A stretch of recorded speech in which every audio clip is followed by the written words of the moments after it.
Loué soit Jésus-Christ. Salam alaikum. Sa paix soit avec vous. Le Coran est censé être descendu du ciel et avoir été donné à Mohammed en un arabe parfait, en une langue claire, comme le dit la sourate 12, le verset 2, ou bien la sourate 26, verset 195, la sourate 41, verset 44, parmi d'autres. Or, à y regarder d'un peu plus près, cet arabe n'est pas aussi clair qu'il est dit.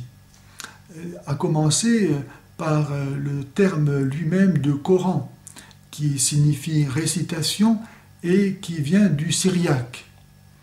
Il y a entre 107 et 275 mots qui ne sont pas d'origine arabe dans le Coran. Le syriaque qui était parlé par les chrétiens d'Al-Hira au nord de l'Irak a donné de nombreux mots, une grande partie du vocabulaire à la langue arabe. Outre cet apport étranger, au niveau du vocabulaire, on retrouve dans le texte même du Coran une syntaxe qui est maladroite. Par exemple, à la sourate 18, l'expression « ataïda » est reprise pas moins de 8 fois. Il manque souvent les conjonctions de coordination, qui sont pourtant indispensables pour l'expression et la compréhension de la suite des événements.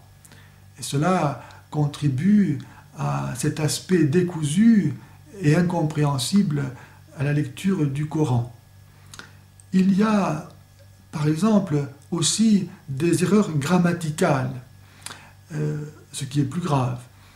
Par exemple, à la sourate 4, verset 162, le mot qui signifie « ceux qui s'acquittent de la prière » est employé à l'accusatif, alors qu'il devrait être normalement au nominatif.